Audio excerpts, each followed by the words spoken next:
Several Native American designers have stepped up in recent decades to promote a contemporary Native American fashion movement, one that simultaneously looks to the past and the present for inspiration.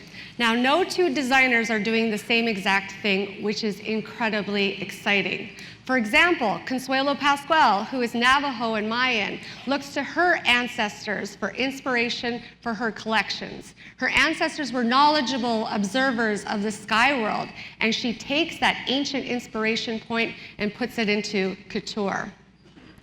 Patricia Michaels is Taos Pueblo from New Mexico, and she says she begins each of her garments like a blank canvas. And indeed, the majority of her designs start off with either white fabric or black fabric that she hand paints and then manipulates and then transforms into three-dimensional sculptures that you can feel on your skin. Elano is Tahltan from British Columbia, and he works in a variety of media. And he will take his two-dimensional paintings, blow them up, zoom in on them, and then take those designs and transfer them to fabric and wrap them around the body. Yazzie is a Navajo graphic artist from Arizona, and much of his work packs a political punch. So whether he's advocating to protect Mother Earth and her resources, or by celebrating the power of women, or by asking people to rethink popular perspectives on history. You know, it was Native Americans who discovered Columbus, not the other way around. But these designers aren't coming out of nowhere. They're actually continuing a legacy. And I love the work of Jaime Okuma, who is Liseño and Shoshone Bannock, to highlight this point. What she's been doing for her latest collections is taking her original beadwork designs, which are based on traditional beadwork designs of the Plateau people, digitally photographing it, transferring it to fabric, and then turning it into dresses or scarves and other items. She serves as an important bridge from the well-known and well-documented clothing of the past to the fashion world of the present.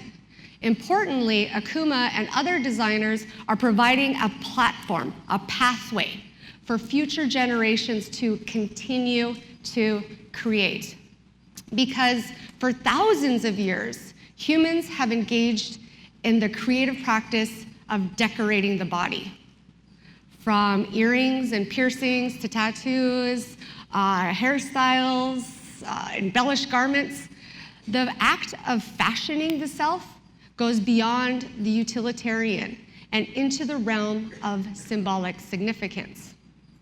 One topic I find myself talking a lot about is the Native American headdress. And this is due to pop culture's current intense interest in this beautiful object. It is a significant item for many reasons, one of them being what it is comprised of. These headdresses are made out of eagle feathers. An eagle is seen as an important intermediary between us, the human beings, and Creator, or the Great Spirit. When you have done something of note for your community, you are gifted a feather of this important bird. It's not easy to earn a feather. I have earned 2 feathers in my lifetime. And when you earn these feathers, you can also gift them to somebody, or the feathers of many different people can be combined to create a headdress that you will then present to somebody that you elect as chief. Sitting Bull was actually elected into his position in this manner, and his floor-length headdress was actually comprised of eagle feathers that were earned and owned by others. But they felt so powerfully that he will always look out for the betterment of the tribe. So when he wears this headdress, he physically feels the weight of his community on his head, on his mind, in all of his decision-making. He physically feels the support of his community on his back. And we continue these traditions to this day. And for those of us who still engage in these practices, we feel like we have to protect them and maintain them for our children, especially the value systems that are tied into these practices. And this especially goes for the children who grow up outside of their Native communities. And these disconnected youth have already succumbed to processes of self-stereotyping, where they look to outsiders to define their identities for them. And this is important because despite all the really cool things happening in the Native fashion world, the broader public thinks of Native fashion in stereotypical ways, that it has to have fringe, it has to have feathers, it has to have turquoise in order for it to be considered Indian.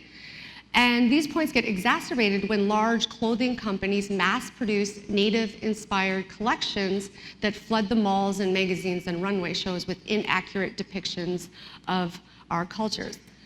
For example, in 2012, Paul Frank hosted a fashion event that boasted a Native American powwow theme. Participants were encouraged to dress up like Indians and wear fake feathered headdresses and carry around prop tomahawks. They posed on mini runways as savages, pretending to behead or scalp one another. Children were in attendance and participated in these derogatory acts meant to represent me and my people. Alcoholic beverages with names such as rain dance were served, mocking our sacred ceremonial practices. Yes, we dance for rain, but it is to keep this world in balance. And alcohol is never allowed in the ceremonies, and participants will oftentimes fast or cleanse before even entering the ceremonial grounds.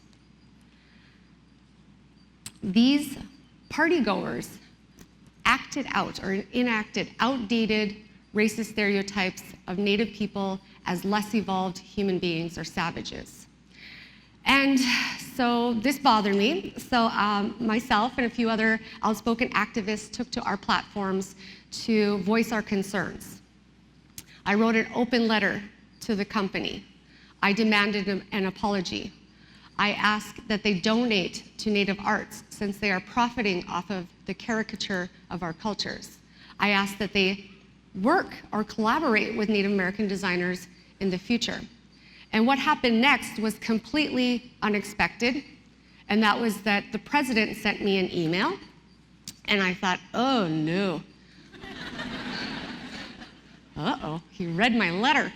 Wah, what's gonna happen? But I opened the letter, and what was inside was an apology, a sincere apology. He reached out to me and my colleague, Adrienne Keene, and made a commitment to move forward in a good way. So Adrienne and I worked with the folks at Paul Frank on a collaboration between the company and 4 Native American designers for a capsule collection that directly benefited the artists alone. It was amazing. This has never happened before. If a company has been accused of cultural appropriation, they oftentimes just ignore the criticism. Rarely do they issue an official apology, which is nice, thank you, but it is rare. They never take the additional step to move forward in a good way, to work with actual Native American people and create an authentic collection. And this is significant because many Native people and Native leaders are feeling a need to go into what I call lockdown mode, in which they're trying to keep their cultural stuff from outsiders, to not share it with the rest of the world, out of fear, out of continued theft and appropriation. And I don't think that's right. So what do we do? Where do we draw the line? What can be done? I have some suggestions. These are my suggestions because I do believe that we can move forward in a positive way. I do believe that companies can participate in the tribal trend in an ethical way. And here are my suggestions. The first is engage. Be proactive in properly engaging Native people. Companies can do this by reaching out to our tribal official representatives, which are found on our websites. The majority of Native nations have our own websites. Collaborate with Native artists or group. The second is research. Research the significance of the item or items you wish to represent. Some items, such as headdresses, require greater respect and maybe shouldn't be part of your project. The third is the most important to me, and that is to understand. Please understand that most, if not all, Indigenous communities have experienced histories of exploitation, harmful exploitation. So ask the community if they want this part of their culture shared and how they want it presented. And the last is to avoid literal knockoffs at all costs. Inspiration requires some creativity and originality of your own. We live in a beautiful world where we can be inspired by people from across the world, and we can share our cultures with people from all over the place. It's an amazing time, but please avoid knocking off somebody else's art, replicating somebody else's art, or reproducing and recycling the same old stereotypes. In conclusion, I believe that through working together, by working together, we get to learn more about each other as individuals. And that will help us to express tolerance for each other's differing belief systems. And then that will lead to cross-cultural understanding and appreciation, which I think will then translate to better and greater respect and honor. And that is my hope for moving forward. Thank you.